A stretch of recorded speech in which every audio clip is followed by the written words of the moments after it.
20 years after 20 years after the start, 20 years after the fire, the city elders decided that there was going to be a massive World's Fair around this park, in the kind of southern edge of the downtown. So there was essentially like an Olympic-sized endeavor, and a big deal for lots of reasons. Not the least of which was that the city was returning or recovering from a fire, and it was also still very much a Western outpost. So how was it going to create something architecturally that could live up to visitors around the world? And so the 1893 World's Fair absolutely did do that. It was a real triumph from an architectural standpoint, and really from a city kind of chutzpah standpoint. There are four stars on the Chicago flag. All four of them are important built environment histories of Chicago, and the World's Fair is certainly one of them. Shortly after the World's Fair, which only emboldened Chicago to do more and more building, you start to really get into the years of the rise of the early modern skyscraper, which is too far packed in here. But if you watch the video, we talk about a number of really important foundational buildings, and really steel frame construction and the ability to create a series of innovations like floating foundation rafts and things that allowed us to build big on a swamp, really very quickly made Chicago kind of a land of high rises. Certainly not the only city, but a city where, because so much building was happening, a lot of design innovation around the rise of the early modern skyscraper happens in Chicago. I wish I could show you, but there are two streets in Chicago that are currently, an application is being filed for an urban UNESCO site. And it's a series of about 25 early modern skyscrapers as a kind of living, breathing park of early skyscraper development. So out of that then comes a number of big engineering innovations. And the one that Chicagoans will talk about a lot is the second star on the Chicago flag. And so we actually reversed the river. We reversed the flow of the river, which historically would flow as fresh water into Lake Michigan. But at the time we were battling a lot of stormwater and sewage runoff. And so engineers actually dug a channel, a hard canal channel through Chicago and reversing out that way. And so we essentially reversed the flow of a river to then empty into the Mississippi River. That obviously had some public health benefits for us, not so much for people downstream in Chicago or parts beyond, but that also then opened up shipping to the Mississippi River. And that pretty much at that point cemented Chicago, which already was the fastest growing city in the United States. That really kind of cemented its legacy. The minute that one could ship from the northern reaches in the Great Lakes and the St. Lawrence Seaway and connect to the interior of the Mississippi River Basin and then down to the Gulf of Mexico, really made Chicago a hub. It's a really fast growing city, and that means that there's a lot of innovation happening. If you grew up in Chicago, say in the 1850s, that would have been 20 years after the founding of Chicago. In 1850, you would have grown up in a city of just under 50,000 residents. And if you had a healthy life and you survived until about 1920, you would have left a city that had almost 3 million people. So imagine one generation going from, in some cases, 30,000 residents, 50,000 residents to multiple millions of residents. All of that happens because there is very much a commercial enterprise and a building enterprise together. So another really big piece for Chicago happens when we build, I don't know if you can see this, Ian, but when we build this bridge right there in front of that Trump Tower building, there's the Trump, and right here is that's the Pine Avenue Bridge right here, which is the gateway to Michigan Avenue. That was a public-private partnership where the merchants on the north side of the river helped pay for a bridge that is a bascule bridge. We have about 32 rising bridges, which in of itself was sort of a big bridge lift innovation for the world. But that unlocks an entire development to the north side of Chicago. And so really there's a bit of a history here in Chicago where kind of the civic and the commercial come together, and they generally express their might through architecture. So while all of this is being infilled, and while the river is being reversed, and tons of skyscrapers are kind of coming up, we really are kind of at a place now where we're drawing from the silica pits in Indiana, we're drawing from steel in Michigan and Indiana. And so all of the building can be done here cheaply and quickly. So Chicago and an entire commercial style of architecture grows up largely overnight, over the course of about 25 years.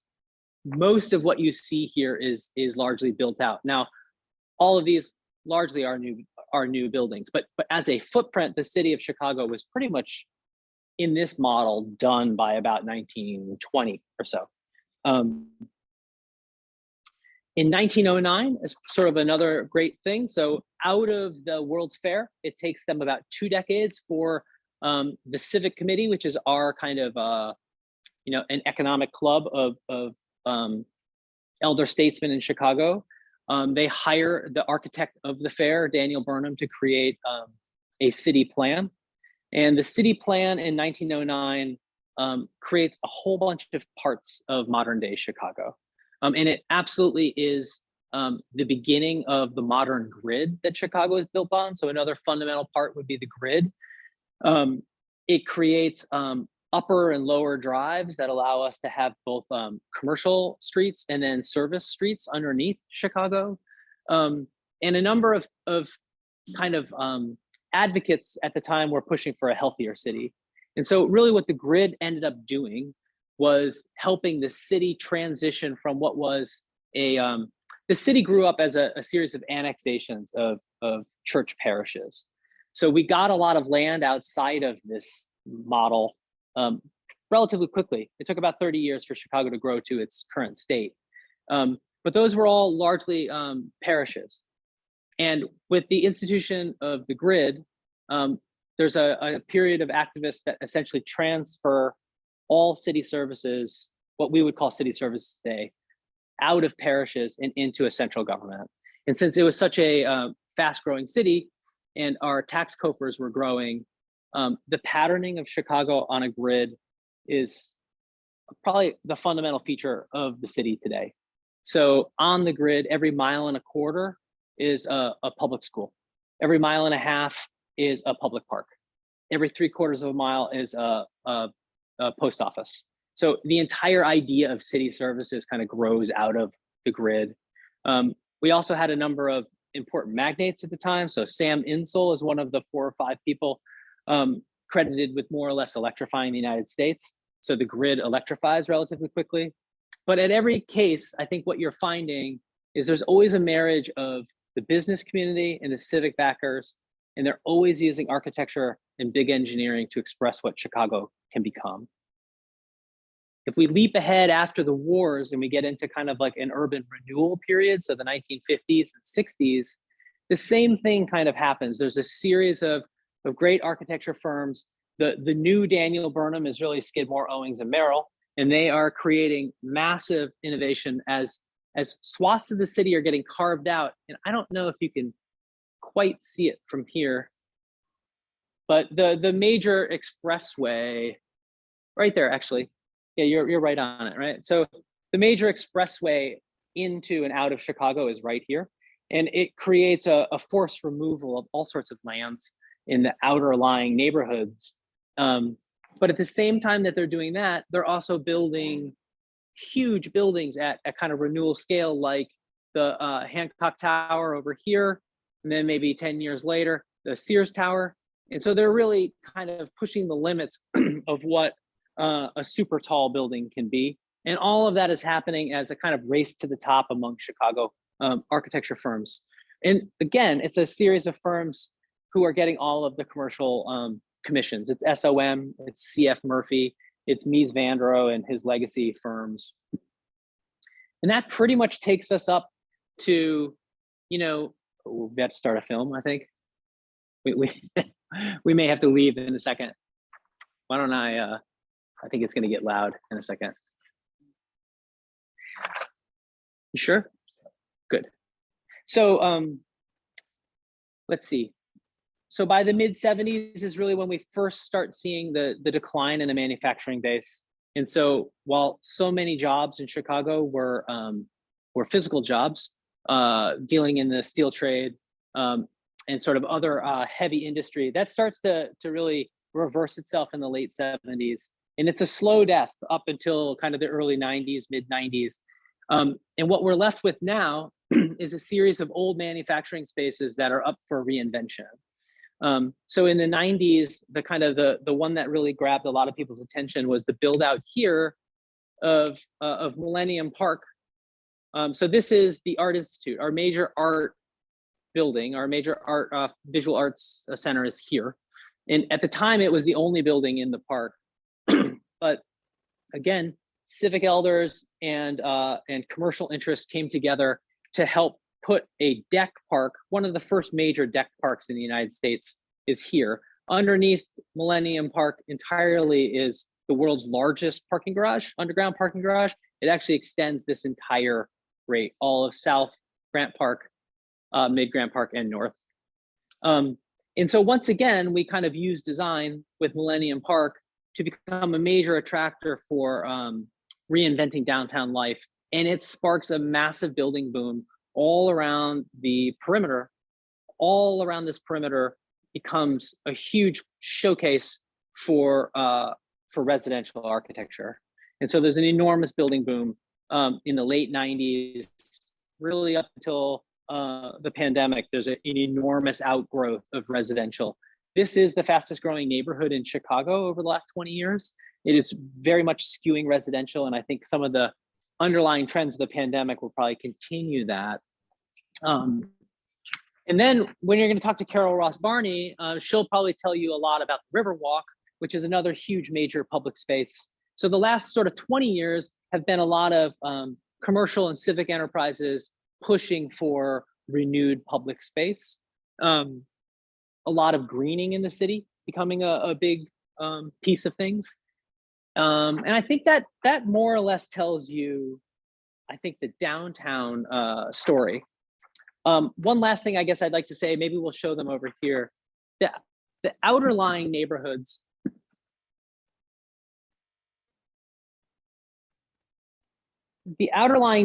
are more or less entirely built of this stock. So it used to be a workman's cottage, which could be put up as a wooden balloon frame. And these went up all over in the outer neighborhoods of Chicago, outside of the boundary of that model.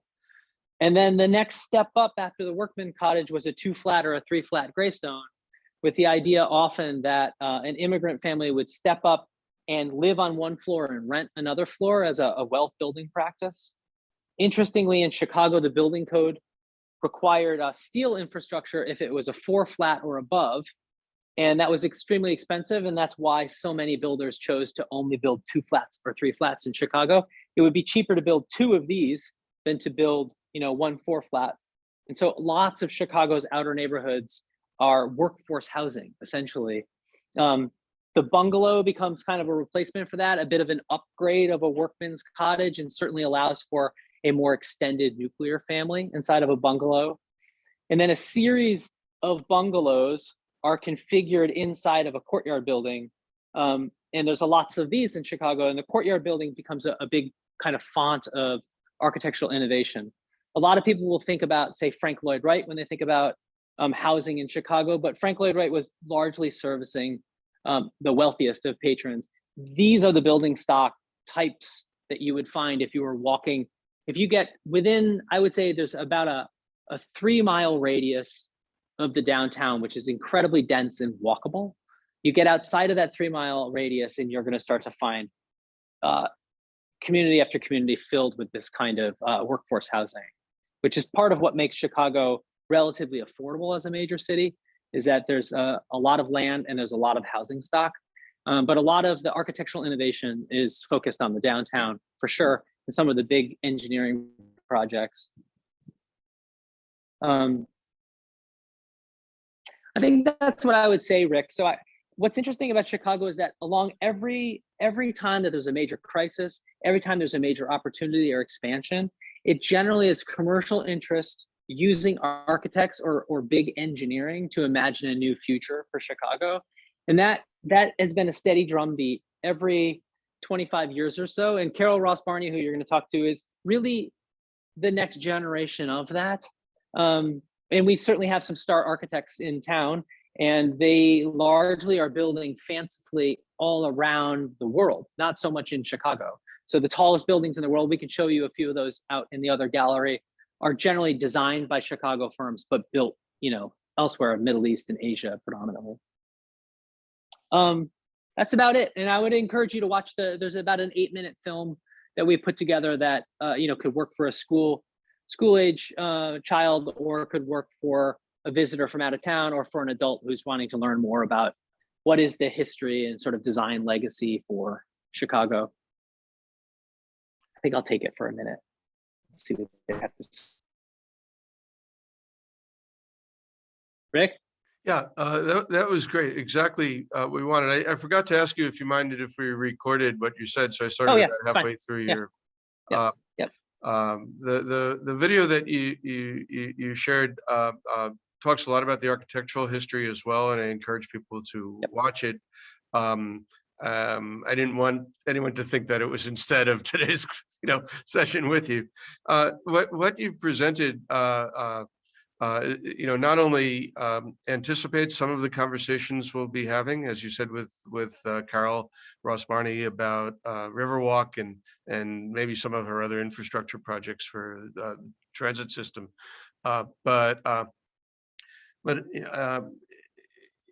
it also just in terms of the film panning the model, there were things in the model that have been controversial in the past. The changes to the football stadium.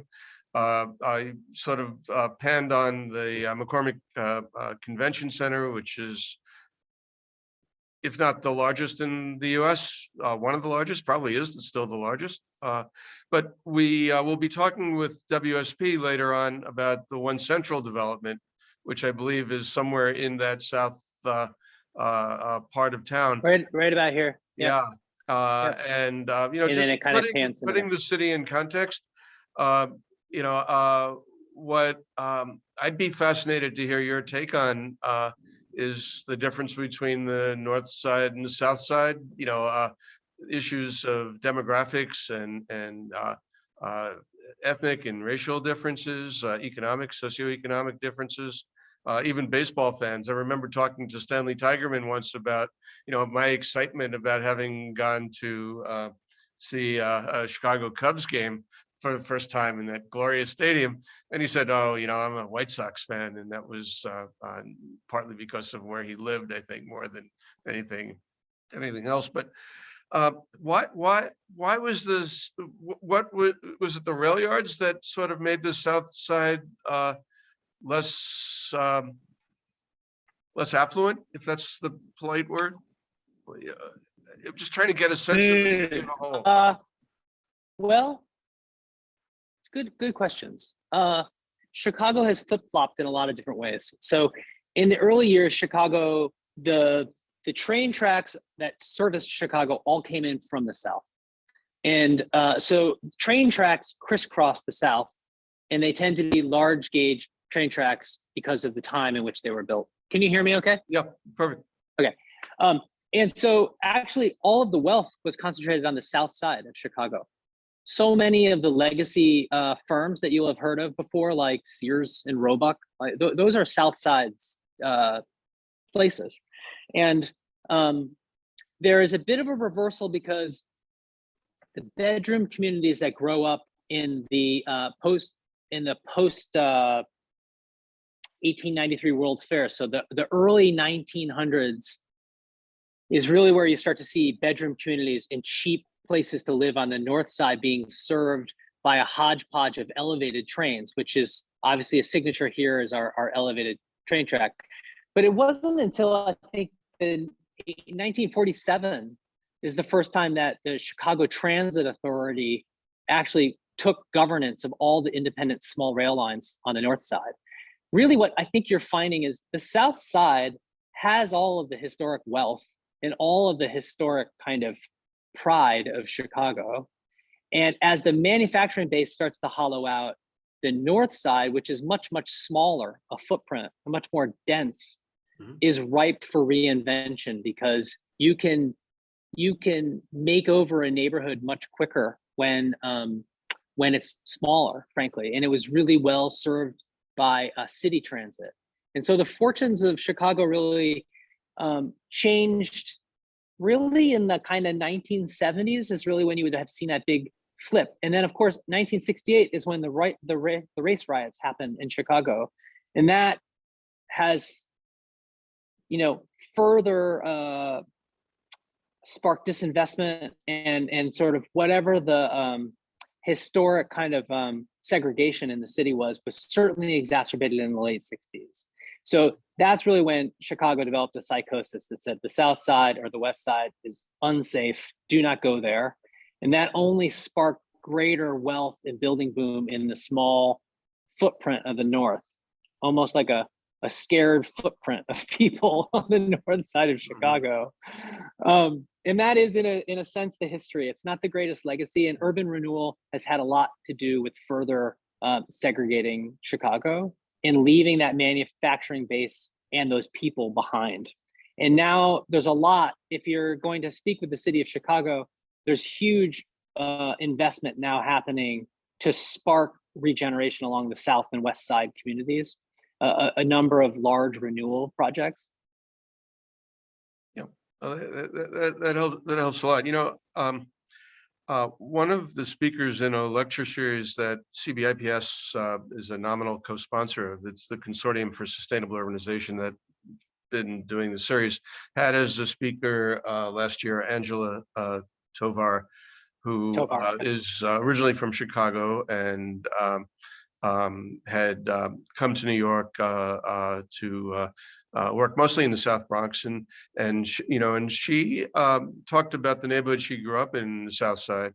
And what was fascinating in both in her talk and in what you're saying, which I didn't realize, that the grid allowed for public schools to be placed 1.25 miles from each other, public parks 1.5 miles from each other, and post offices even closer. That essentially creates a 15-minute city, maybe even slightly less, much in vogue and discussion, from Paris to Barcelona, you name it. Neighborhood identity is very, very strong. I mean, I'd say that has been the case in New York City, where I grew up and where I've pretty much only lived, that neighborhoods had, particularly with immigrant populations, strong ethnic identifiers. But there are also other reasons that people loved their neighborhood and sometimes never left it. Not just gangs, but the equivalent in the past of the reinforcement you got from the food that you liked was there. Does that still remain in Chicago, or are the identifiers of neighborhoods 15-minute city notwithstanding pretty much gone? So I guess it's yes and no. So here's the thing. When Chicago would annex a new parish and make it part of Chicago, all of those parishes were centered like a small village, generally centered around a church. There was usually a high street. There was a school that was connected to the church. So all of the patterns of a 15-minute city were kind of there.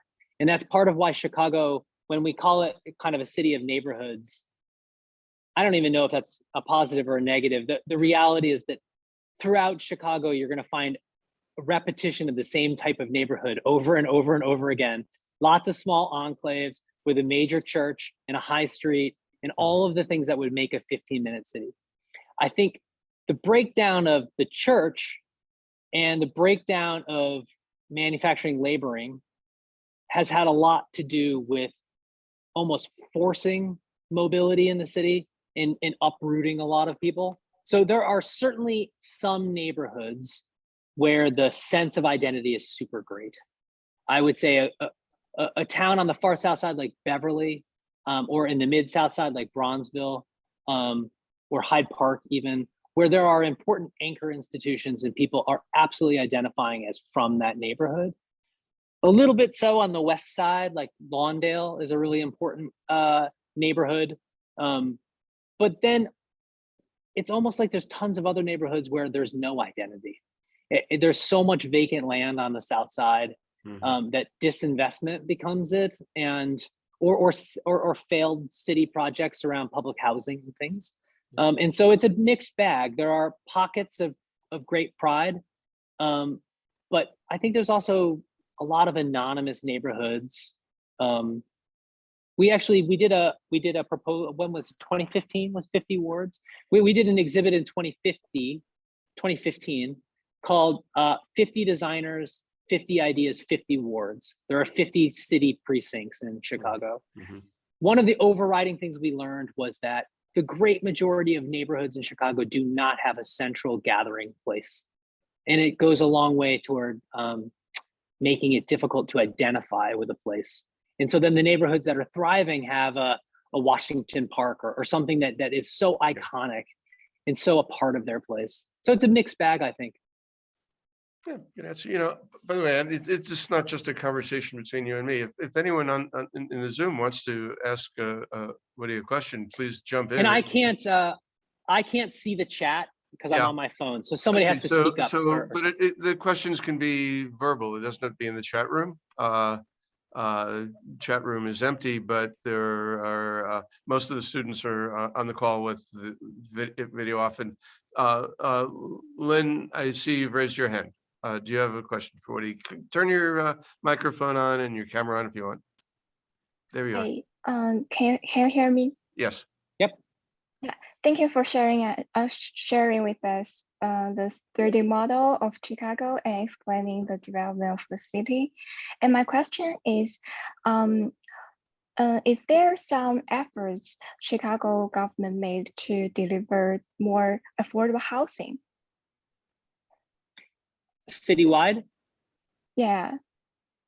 There are a number of efforts that are happening around the city, but a lot of it is smaller infill projects now. So the challenge in Chicago now is that a lot of affordable housing, but we are challenged to deliver at scale. So neighborhoods all across Chicago have a number of affordable housing projects, some subsidized, some not, but they tend to be in a 12, on the small side, 12 units, on the large side, maybe 40 units. There was an enormous plan under a former mayor called the Plan for Transformation by our Chicago Housing Authority that was supposed to be tearing down disinvested buildings, old buildings, and in its place building, was it like 25,000 units, of which they only built a small fraction. So it's a tale of two cities. If you're lucky enough to get into a new affordable housing development in Chicago, they are everywhere and they tend to be well located, but there are just nowhere near enough of them.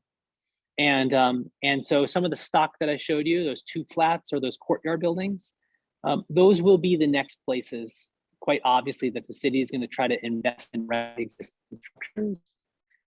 So there are a lot of affordable housing projects happening, none really at scale. And I believe later this week, you're going to talk to some people who are working on modular housing.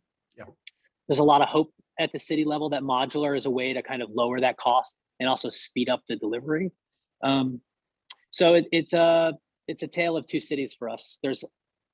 There has been constant focus on affordable housing and constantly not building enough of it. Yeah, thank you for your answer. And we also did some research on modular building actually, and we also consider to apply that in delivering affordable housing. So, is any downsides or challenges when you apply modular construction? Yeah, sure. There's tons of upside to modular construction. The two major downsides: one, which is solvable, and I believe the person you're going to speak to was working on solving it. One of the challenges is that site preparation, so utilities, underground utilities, are very much the domain of union workers in Chicago, and innovation comes slow to, say, our plumbing union. And so preparing a site for modular is in some cases more expensive than the building of the building. So the underground utility and connection to the grid continues to plague people, and it's a hard way to try to figure out how to deliver that quickly, and also how to support the education of more union labor. So I think site prep is one. And then the other one is more of a design concern, which is that the building department, our Department of Buildings, their number one priority is building things and quickly. But the planning department wants the building they build to fit the pattern of a neighborhood. And they don't want modular housing to look like it has arrived from a foreign planet or foreign place. So there's been a lot of, I wouldn't say the challenges, they certainly could be worked through, but there's a lot of hand-wringing about whether modular will bring a new pattern to neighborhoods that is not pleasing. And so then there's backlash from neighbors that don't want this kind of housing. And so there's a bit of a design brief problem. And then the connection to the utilities. Those are the two primary headwinds to modular. Over the last, 5 or 6 years, we have finally removed building code impediments. So finally, there's nothing really in the way from a zoning or a building code place. It's really about whether neighborhoods in cities can agree that they want them and how quickly can we deliver them. There will, no question, that'll be the future. We'll see lots of modular affordable, I'm sure. Yeah, absolutely. And one more question. What do you think are the most critical factors that will influence the further urban planning in Chicago at this time? Yeah, gosh, I don't think I have a full answer to that. At the moment, issues of equity seem to be paramount. And it's the number one thing that our mayor, for the past 75 years, it's been a strong mayor, weak city council arrangement in Chicago. Our current mayor, Mayor Lightfoot, very much ran on an equity platform. So similar to, say, de Blasio or something, where there is an overlay in everything they do. And in this case, it's absolutely equity. That's at the moment what's governing our largest planning efforts. Although Rick did mention, if you're going to talk about Lakeside Center and McCormick Place, that there's a bit of a small kind of kerfuffle happening right now about, will Chicago get a downtown casino and where would it be located? And that's one of the potential locations is at McCormick Place. But I would say equity is the number one driver of planning at the moment. And that means lots of programs that stand up opportunities for women and minority firms, for smaller firms, efforts to try to pair large firms and small firms together, efforts to increase the sophistication of minority real estate developers. But all of that drives back to kind of equity and inclusion efforts. Glad to know your thoughts. Thanks for sharing. Yep. Thanks for the questions. Does anyone else have a question for Woody before I jump back in?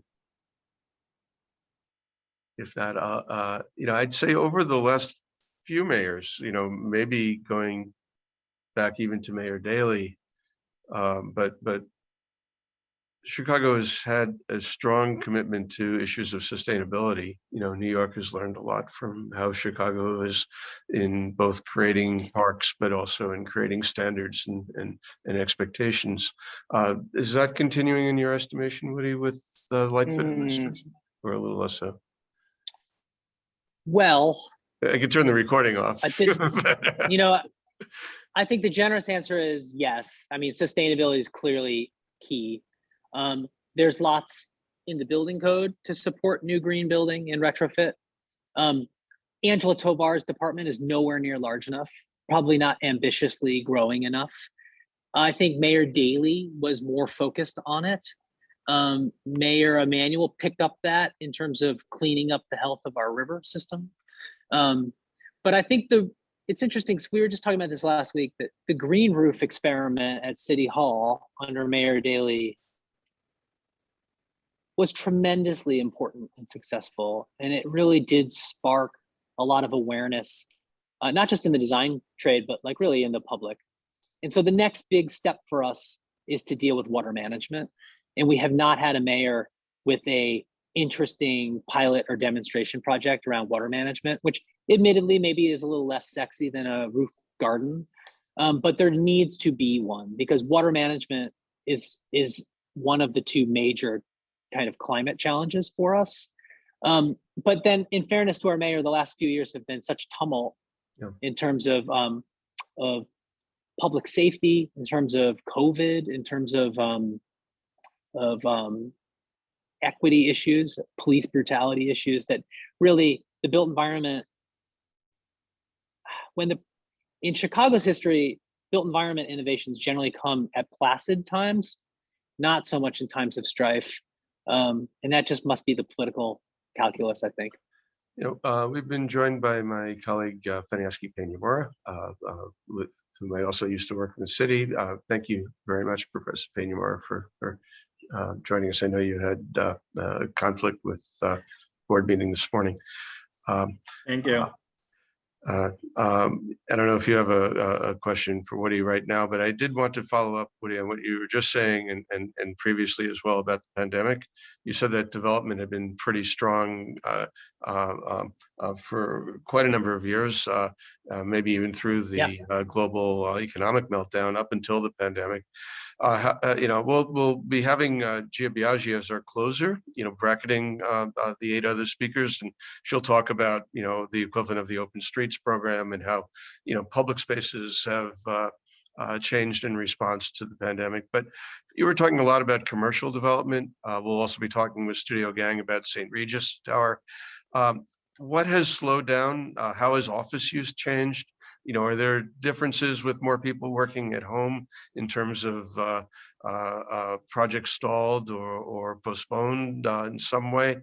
Or, has the pandemic problem been solved? I read the Chicago Tribune online from time to time, and it sounds like the concerns about COVID have pretty much dissipated of late, but only of late. Real estate is a longer framework.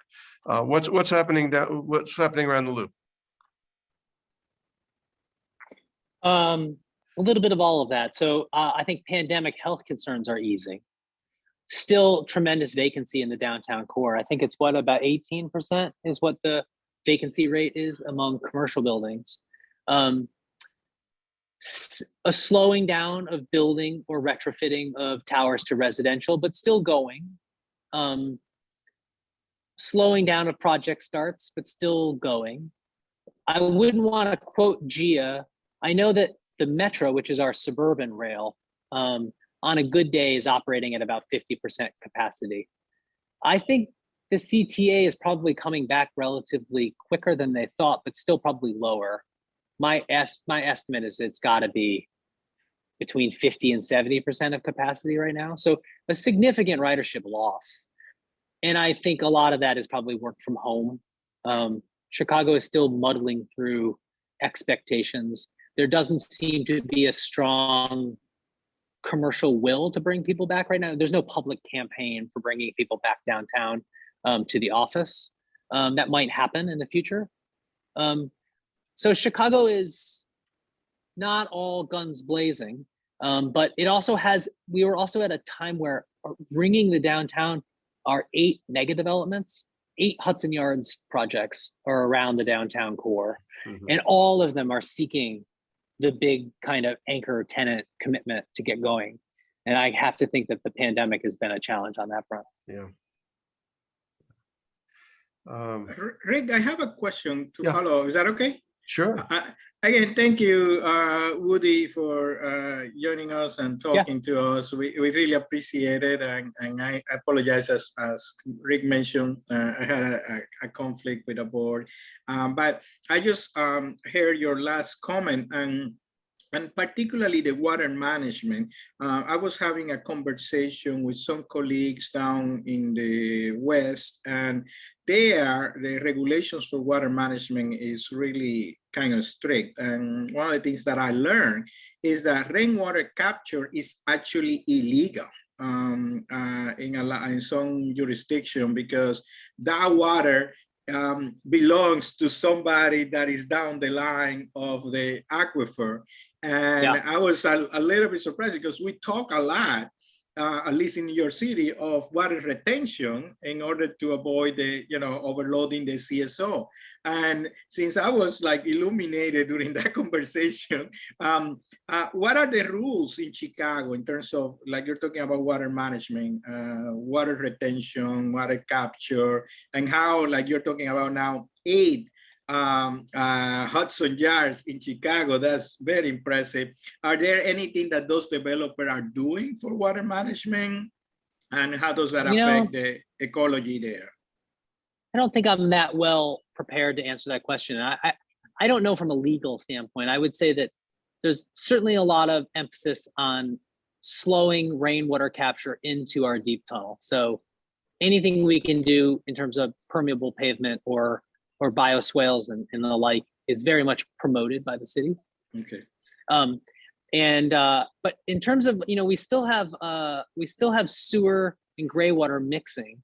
So whenever there's a storm surge, it really just seems like if it's at a high level, they open the lock and it floods the river, and it goes downstream. But we don't talk too much about what the legal ramifications are for inhibiting water flow. I don't know. I'd have to look that up. I wouldn't want to give you bad information on. Thank you. I was actually, I think I was surprised because, that has been one of the strategies in order to reduce the contamination in some of our water bodies, because we want to avoid that overflowing the combined water sewer combination. So thank you. Rick, the floor is back to you. Yeah. Well, I was hoping that there'd be more questions actually from our CBIPS fellows. Lynn asked 3 excellent questions. Thank you. Anyone else? Professor, I have a question. Please. I would just like to know if there are any smart transportation initiatives that the city of Chicago has taken, and how exactly is the public responding to it? Are they able to participate in the program? What do you mean by smart transportation? Like just integrating IoT and data analytics, that sort of like infrastructure for like traffic analysis, to mitigate traffic congestion, that sort of stuff. Those are good questions for Gia Biaggi. I don't know if I could answer them that well. I would say at the planning level, there is an enormous program trying to stand up transit-oriented development. And now a whole new overlay called equitable transit-oriented development. And so any kind of big project that will get any kind of tax break or incentive from the city is generally tied to transportation-oriented development. But that's probably the smartest of the smart transportation we're doing. You'd have to ask her. I'm sure they're studying it, and I'm sure there's sensor data throughout the city at this point. But we're also at a place now where like volume of traffic is so much less than what it used to be. So they're also in maybe a weird moment for capturing that. And there has certainly been a lot of emphasis at Gia's department on complete streets and on shared streets, and really trying to reimagine what a healthy street looks like at the neighborhood level. But I don't know so much about smart infrastructure on the major byways other than TOD ordinances. Okay. Thank you so much. Yeah, I would just echo that. Gia Biaggi, who used to be a partner in Studio Gang with Jeannie Gang, will be our closing speaker. She also had been a speaker on the Consortium for Sustainable Urbanization lecture program and with CBIPS. So I think it's on both our website and the CSU website from during the pandemic after her appointment. Gia's background also was in Chicago's Parks Department before she joined Studio Gang. She's not an architect, but a planner. Lynn, I see you have your hand on, but I just wanted to mention that we're going to do a transition in a minute or two. Brad Carter from Turner Construction has joined us. Woody, you're more than welcome to hang out with us when we transition to Turner. I got to get off to a staff meeting. that Okay, I'm and gonna Brad, be thanks for late joining for. a little I'm bit sorry. early.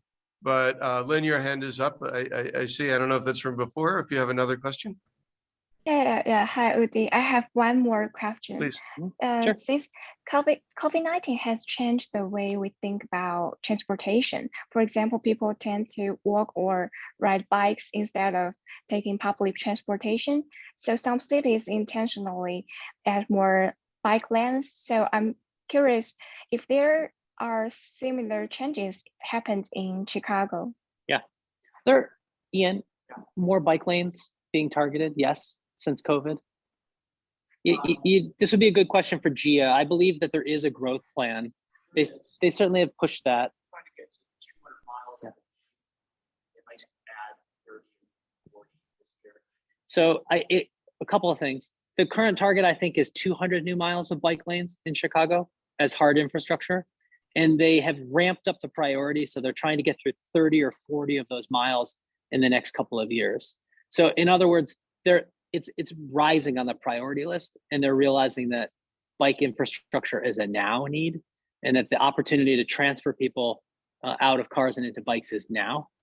But there's been a pretty steady drumbeat for the last 15, 20 years about bikes, and it's a big part of GIA department at the moment, big priority.